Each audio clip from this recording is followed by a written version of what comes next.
Gospodin 주님께서 여러분과 함께 čitanje Svetog Evanđelja po Ivanu. 요한이 전한 거룩한 복음입니다.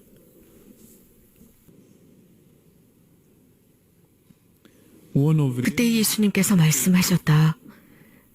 나는 착한 목자다.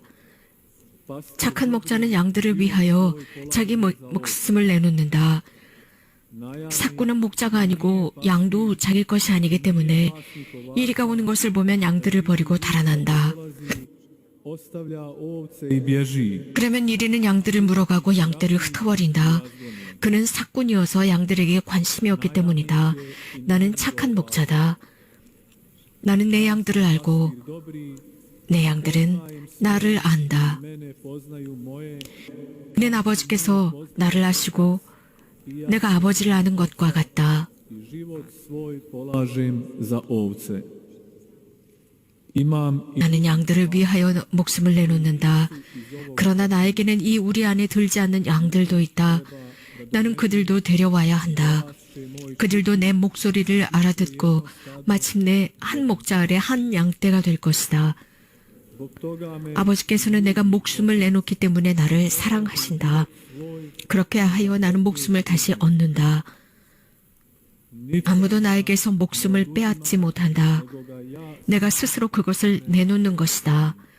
나는 목숨을 내놓을 권한도 있고 그것을 다시 얻을 권한도 있다.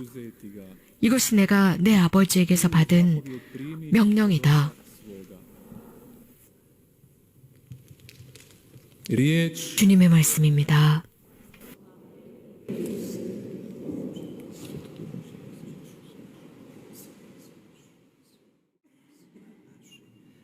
Zdravo Marijo, milosti puna Gospodin s tobom. 은총에 가득하신 마리아님 기뻐하소서. 주님께서 함께 계시니 여인 중에 복되시며 태중의 아들 예수님 또한 복되시나이다.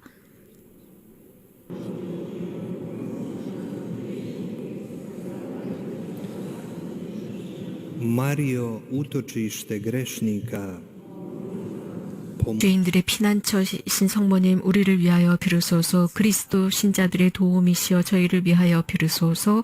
평화의 모후님 저희를 위하여 비르소서. draga braćo i sestre, poštovani 사랑하는 형제자매 여러분,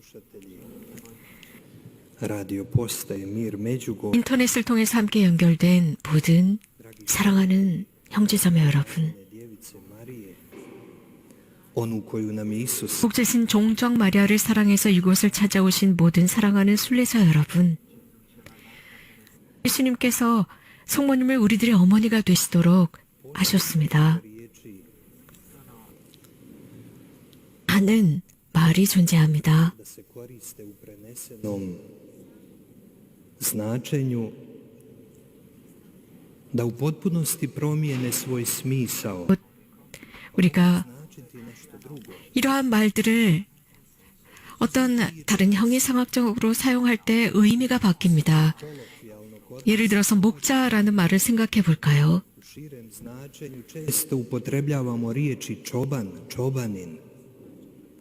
Iako se 우리 크로아티아인들에게는 대화 중에 어떤 의미를 갖기도 합니다. 즉, 두 가지로 구분이 됩니다. 그래서 양을 돌보는 사람, 당연히 목자라고 합니다.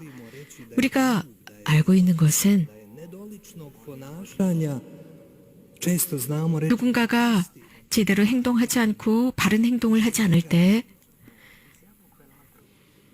slično je s riječu 또 다른 표현을 쓰는데 부정적인 의미입니다. 즉, 양과 비슷하지만 우리 크로아티아인들은 이런 생각을 합니다.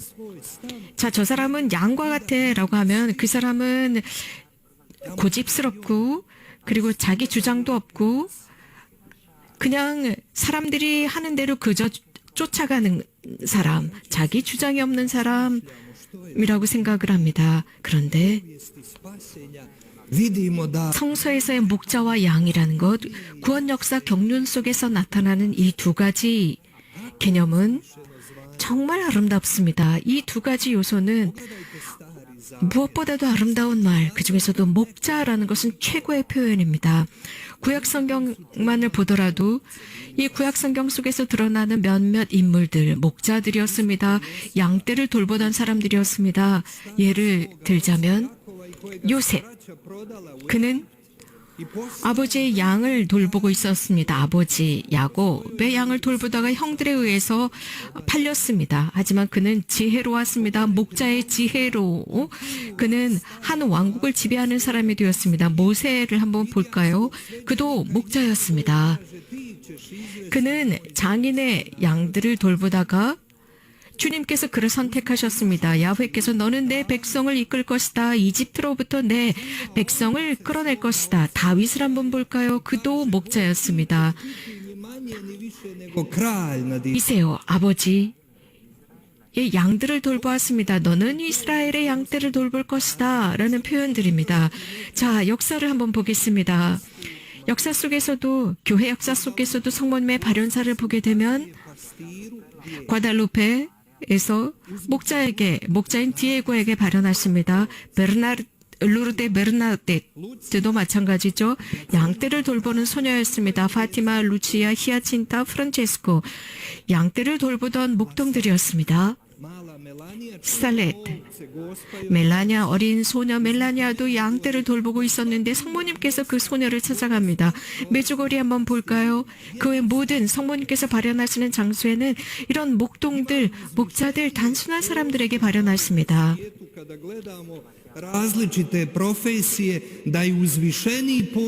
여러 다양한 전문직들 중에서 가장 훌륭한 전문직이라고 한다면 이 목자가 아닐까 싶어요. 그런데 현대는 목자라고 하면은 그렇게 아주 좋은 직업이라고는 생각하지 않습니다. 제가 2년 전에 우크라이나에 다녀온 적이 있습니다. 성지였는데 성모 성지 순례였습니다. 그곳에서 아주 멋진 광경을 보았습니다.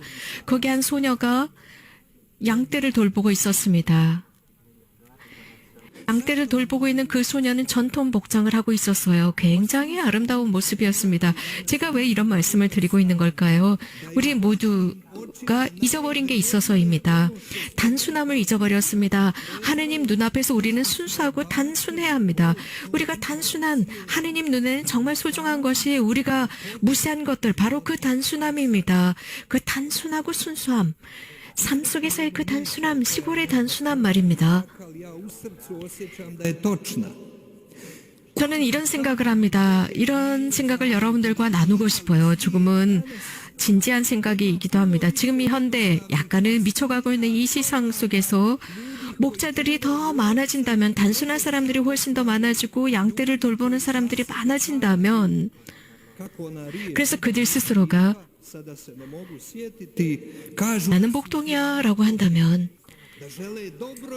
그리고 실제로 양떼를 돌보고 있는다면, 그러면 이런 사람들은 이 세상에는 인류애가 더 많아지지 않을까 싶습니다. 목자들, 목동들, 그들이 이 인류를 사랑합니다. 잘 돌봅니다. 자, 이리떼가 있습니다. 이리떼는 늘 무엇인가 이익을 얻고 유명해지려고 하는 이리떼가 이 세상에 있단 말입니다. 형제자매 여러분, 하느님의 눈앞에서 정말 훌륭한 것은 단순성입니다. 하지만 인간의 육안으로 볼 때는 너무나도 아무 의미가 없습니다. 목자, 목동, 그저 하찮은 일이라고 생각합니다. 그러나 하느님 눈앞에서 위대한 것은 바로 인간의 영혼을 돌보는 바로 목자입니다. 왜 예수님께서 이 멋진 비유를 쓰시는 것일까요? 당신 자신을 착한 목자라고 하셨습니다. 그냥 목자가 아니라 착한 목자라고 했습니다. 당신의 양떼를 돌보는 목자입니다. 그는 사꾼이 아닙니다. 당신의 양떼를 돌보십니다. 두 가지를 말씀드리겠습니다. 통상적으로 이런 말을 하죠. 예수님께서 이런 멋진 비유를 들어 말씀하신 것은 예수님의 시대 때 아주 평범했던 것은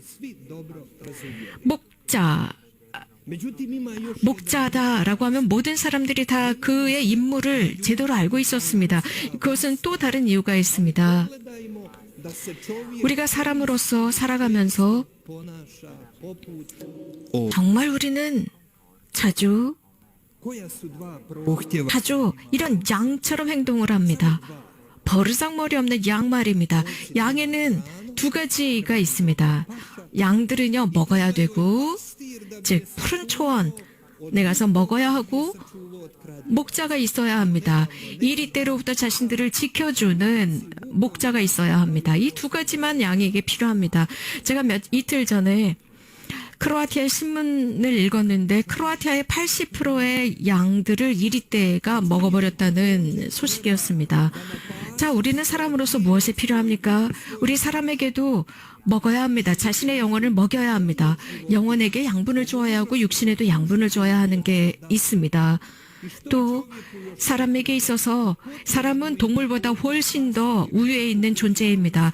그렇다면 인간에게 무엇이 필요합니까? 목자가 필요합니다. 하지만 착한 목자, 길을 제시하는 착한 목자입니다. 이 세상은 우리들을 속이고 있습니다. 특별히 현대가 그렇습니다.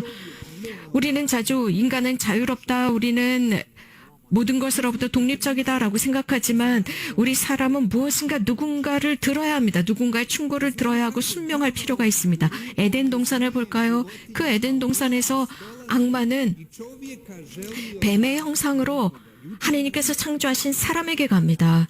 그리고 그 사람을 유혹하고 하나님으로부터 분리시키려고 합니다. 실제로 그렇게 되었습니다. 이 사건은 모든 역사에 영향을 미치고 있습니다. 그렇기 때문에 사람은 살아가면서 누군가의 충고를 들을 필요가 있습니다. 사람이 하나님의 말씀을 듣지 않고 하나님의 음성을 듣지 않을 때 즉시 악마가 찾아옵니다. 즉, 이 음성의 군단이 찾아옵니다. 목자, 거짓 목자들이 많은 것을 제공합니다. 우리 인류 역사를 볼까요? 모든 임금들, 권력자들, 철학자들, 혹은 그 외 많은 여러 가지 철학적인 이론의 창설자들, 혹은 종교 지도자들, 모두는 목자가 되려고 했습니다. 그래서 양떼가 자신들의 목소리를 듣기를 원했습니다. 그런데 지금 한번 봅시다. 지금은 양떼들로서 너무나 많은 목자들이 있습니다. 텔레비전에서부터 비롯해서 수없이 많은 목자가 있습니다. 우리를 너무나 사랑해서 이렇게 많은 목자들이 만들어진 것일까요? 여러분들의 마음에 평화를 주기 위해서 이렇게 많은 수억의 목자들이 만들어진 것일까요? 아니면 여러분들 이런 목자들의 말을 들으면서 여러분들 절망하고 있습니까? 희망을 잃으셨습니까? 과연 참 목자는 누구일까요? 이런 사람들은 여러분들에게 호의를 베푸는 것이 아닙니다. 여러분들 세상에 전문직은 굉장히 많습니다. 여러 가지 많은 인플루언서라고 하죠. 유튜버들, 이런 사람들이 여러 가지 많은 경향들을 만들어냅니다. 이들이 목동의 군단입니다. 이런 목소리를 쫓아가지 말고 하나님의 음성을 들어야 합니다. 그들은 이리때나 마찬가지입니다. 그 하나님의 목소리를 듣지 않을 때 이런 이리때의 군단의 음성이 여러분들을 가득 채우고 하나님으로부터 여러분을 떼어놓을 것입니다. 그렇기 때문에 예수님께서는 나는 착한 목자다라고 했습니다. 그러면서 너희는 조심하여라. 이리때를 조심하여라. 너희들에게 찾아올 때는 양의 털을 쓰고 찾아온다라고 했습니다. 현대 너무나 많은 양의 털을 쓴 이리때가 있습니다. 그래서 바오로 성인께서 그리스도교 신자들에게 하시는 말씀이 있습니다. 모든 것을 잘 식별하라는 것입니다. 선이라면 여러분들을 위해서 잘 지니고 악의 어두움은 빨리 그 자리를 떠나고 예수님의 목소리를 듣고 예수님께 순명하라는 것입니다. 우리가 현대 자문해야 하는 것은 나는 누구를 듣고 살아가는가입니다. 누가 내 귀 속에다가 귓속말을 하고 있습니까? 누가 속삭이고 있습니까? 나는 어떤 음성을 따라가고 있나? 내 인생 속에서 어떤 음성을 따라갈까? 예수님의 음성을 따라 사는 것일까? 예수님께서는 우리들에게 엄중한 말씀을 하셨습니다. 요한복음에 의하면 예수님께서 이런 말씀을 하셨습니다. 나는 내 아버지의 이름으로 이 세상에 왔다라고 하셨습니다. 하지만 너희가 받아들이지 않았다. 누구든지 그 이름으로, 당신의 아버지의 이름으로 오셨는데도 당신을 받아들이지 않고 다른 이름으로 온 사람을 받아들이고 있습니다. 우리들 안에는 너무나 많은 음성들이 들리고 있습니다. 저는 여러분들에게 이렇게 말씀드리고자 합니다. 저는 몇 년 전부터 텔레비전을 보지 않습니다. 그렇게 결심했습니다. 너무나 많은 목소리가 있습니다. 매스미디어, 카톨릭 매스미디어를 비롯한 라우다토, 라디오 TV, 메주고레, 미르 등등 많은 여러 가지 좋은 카톨릭 매스미디어들이 있습니다. 하지만 우리에게 제 마음의 불안을 조정하는 그런 채널들이 있습니다. 우리는 음성을 식별할 줄 알아야 합니다. 내 안에 불안을 조정하는 것, 내 마음의 불안이나 초조나 두려움을 조장하는 것들이 있는지, 그런 것들이 너무나 많습니다. 우리는 이런 것들을 우리들의 삶에서 배제시킬 줄 알아야 합니다. 저는 자연으로 나가기를 좋아합니다. 5분 정도 자연을 거닐다 보면, 혹은 나무 그늘 아래 가만히 앉아 있다 보면 그 꽃이 핀 곳, 혹은 시냇가, 단 5분입니다. 그 단 5분만 그렇게 있었지만 그 5분이 텔레비전 앞에서 하루 왼종일 앉아 있는 것보다 훨씬 더 가치가 있습니다. 여러분들의 내면을 누군가가 음성으로 가득 채우고 있습니까? 그리고 여러분들을 불안하게 만들고 두려움을 조성합니까? 여러분, 현대 우리에게 필요한 것은 무엇일까요? 오로지 예수님의 음성만을 들어야 합니다. 우리 사제들이 하는 말, 목자들이 하는 말도 잘 여러분들 필터를 해야 합니다. 예수님에 관한 말씀을 하고 있는지, 예수님의 말씀을 전하고 있는지, 예수님께서 하시는 말씀, 복음에서 하는 말씀을 전하고 있는지, 혹은 우리들의 인텔리를 여러분들에게 팔고 있는지 잘 보아야 합니다. 우리 정말 조심해야 합니다. 우리에게 필요한 것이 무엇인지 보아야 합니다. 오늘 일독서의 말씀은 너무나 멋진 말씀입니다. 베드로 성인께서 하신 말씀입니다. 이 세상의 그 어디에도 우리를 구원할 수 있는 이름은 단 한 분이다. 구원받는데 필요한 이름은 하늘 아래 이 이름 예수 그리스도밖에 없다고 했습니다. 노인들은 지혜로웠습니다. 그래서 노인들의 말은 늘 노인들께서 말씀하실 때마다 늘 예수님의 이름으로 우리들에게 말을 하곤 했습니다. 거룩하고 강력한 이름입니다. 예수님의 거룩한 이름으로 말하는 사람들이 점차 줄어들고 있습니다. 그렇기 때문에 우리는 불안과 두려움과 초조에 휩싸여 살고 있습니다. 예수님의 그 이름이야말로 유일한 강력한 힘이고 도구이고 우리 그리스도인은 우리들의 손으로 그 이름을 꼭 쥐고 살아가야 합니다. 이것이 우리들의 힘이 됩니다. 초대 사도들을 생각해 봅시다. 베드로, 요한, 거렁뱅이가 그들에게 도움을 청했습니다. 구걸을 했습니다. 그러니까 나는 은전도 금전도 없지만 예수 그리스도의 이름으로 명하니 일어나서 걸어라 라고 했습니다. 유대인들이 그들을 붙잡았습니다.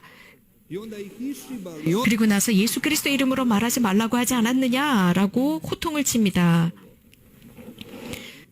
하지만 사도들은 끊임없이 예수 그리스도의 이름으로 설교를 하고 선포를 했습니다. 자, 그렇다면 현대 우리에게 필요한 것이 무엇입니까? 형제자매 여러분, 우리에게 필요한 것은 단 한 가지입니다. 예수 그리스도의 음성 듣기입니다. 예수님께서 복음에서 하신 말씀을 읽기입니다. 그럼으로써 그 음성이 우리들을 가득 채우도록 해야 합니다. 우리들의 내면을 가득 채우고 우리들의 DNA를 가득 감싸도록 해야 합니다. 시냇물처럼 말입니다. 우리는 주일 특전 미사를 봉헌하고 있습니다. 착한 목자 주일입니다. 성소 주일입니다. 수도 성소, 사제 성소가 어떻게 탄생합니까? 어떻게 성소가 만들어집니까? 누군가가 자신의 귀를 열고 예수님의 음성을 들을 때입니다. 그래서 그 말씀이 옥토에 떨어질 때입니다. 젊은이들은 침묵 속에서 예수님의 음성을 들어야 합니다. 그 음성이 울려 나올 때, 자신들의 마음에서 울려 나올 때 바로 나를 따라오너라입니다. 어느 성인께서 이런 말씀을 하셨습니다. 아주 멋진 말씀입니다. 사람은 입은 하나이고 귀는 두 개라고 했습니다. 즉 말하기보다 두 배로 들어야 한다라는 의미입니다. 그 뜻은 침묵 속에서 듣기 위한 시간이 필요하다는 것입니다. 그 하느님의 목소리를 듣기 위해서입니다. 나에게 어떤 말씀을 하시는가? 그것을 들은 뒤에 나는 무엇을 해야 하는가입니다. 형제자매 여러분, 오늘은 착한 목자 주일입니다. 그래서 우리 모두가 우리가 듣는 유일한 음성이 바로 예수 그리스도의 음성이기를 바랍니다. 예수님의 음성, 다른 목소리들 듣지 맙시다. 왜냐하면 우리들을 넓은 길로 인도하고 또 우리를 길을 잃게 만듭니다. 아멘. 주님을 찬미합시다.